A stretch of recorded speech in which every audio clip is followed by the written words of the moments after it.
Now we calculate the after repositioning value.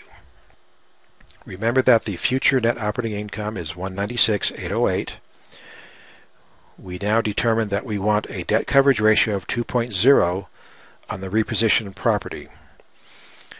And we got a quote from a refinance lender such that the annual mortgage constant will be 7.7316% and the loan to value on the cash out refi will be 70%. We first calculate how much debt the property can support by calculating the debt yield, which is the debt coverage ratio times the annual mortgage constant, 15.4632%. We then take the net operating income and divide it by the debt yield to calculate how much debt the property can support, $1,272,748. We can then calculate the cap rate and divide the net operating income by the cap rate.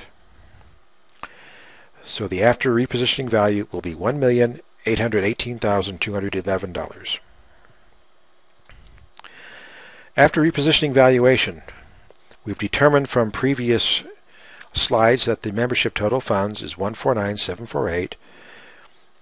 We estimate that the pro forma net operating income is $196,808. We've calculated the after repositioning valuation. We're subtracting 30% retained equity. We have the debt present value. Subtract an estimated closing cost for the refinance at 3% of the debt present value. The debt gross proceeds, $1,234,566, a statistical oddity. We then subtract our net cash out proceeds that we require for this investment. This is calculated as the 155% times the membership total funds and then divided by the common equity investors' equity position, 60% ownership. Now, after subtracting the cash out proceeds from the debt gross proceeds, we have $847,343 remaining from the refinance, and that will be used to redeem the repositioning future value, that is the balloon payment due on the repositioning debt. Now here are the terms of the refinance debt: 6% annual interest, amortization over 300 months, that's 25 years. We've calculated the annual constant and the debt yield and the annual debt service and monthly debt service. The debt coverage ratio is 2.0, which means half of the net operating income services the debt and the other half goes to the common equity investors.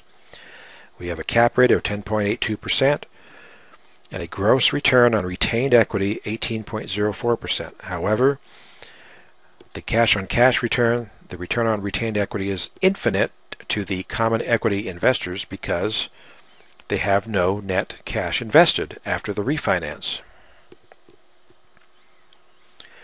Now we calculate the maximum allowable offer. We know how much the debt present value will be on the refinance. We subtract the closing costs.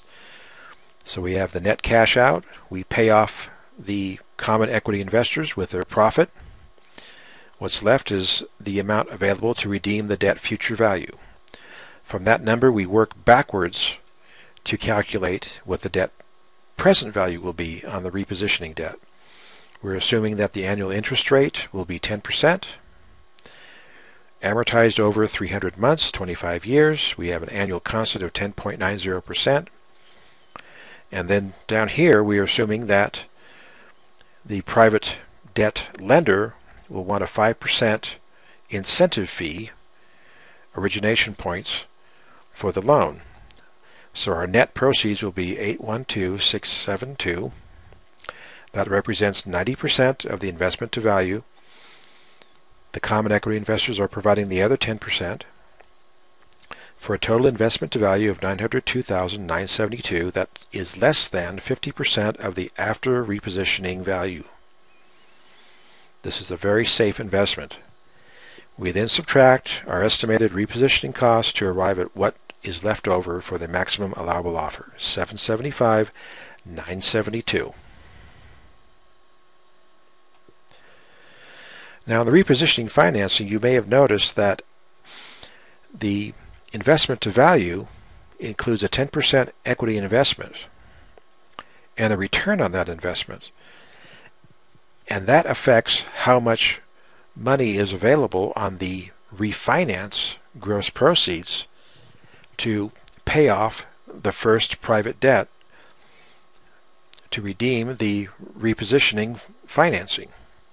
Therefore, it appears to be a circular reference, but in actuality it's not. The repositioning financing would be a first position loan with these parameters. That is, we need to receive $812,672 in net proceeds from the private lender as 90% of the investment to value. The common equity investors will put up the other 10%, plus escrowed debt reserves, plus a syndication premium. So we receive $812,672 from the first position private lender, and we will sign a note in the name of the membership LLC for $855,444. And at the end of the 12-month repositioning project, the future value will be $847,343. Exactly what we calculated as the available proceeds from the refinance after deducting the return on the investment to the common equity investors. Now in the next segment, we'll go to a screen recording where I show how these numbers are calculated with a proprietary spreadsheet. This is the next segment in Spreadsheet and Templates for Repositioning Analysis. This is a hypothetical case study, so let's take a look at plugging in some numbers into a spreadsheet to calculate the after repositioning value, the maximum allowable offer, and the membership LLC summary. Start with the spreadsheet template. Now let's start plugging in some information for this hypothetical case study. The property name, My Sample Apartments. The street address, just make something up. In Smoothtown, the state of AX. 1, 2, 3, 4, 5. I always give a serial number to each property that I analyze. The first 4 digits is the year. The second 4 digits is a serial number that I maintain in a separate spreadsheet. Let's plug in some values. Let's assume this is a $1.4 million asking price, and say it's about 55,920 square feet. We'll have a gross scheduled income of, let's say it's around $455,20. This is a 78 unit apartment. We'll say that this is an apartment complex just for fun. We'll set the actual gross scheduled income to the same amount, $455,020. And let's set the vacancy and credit loss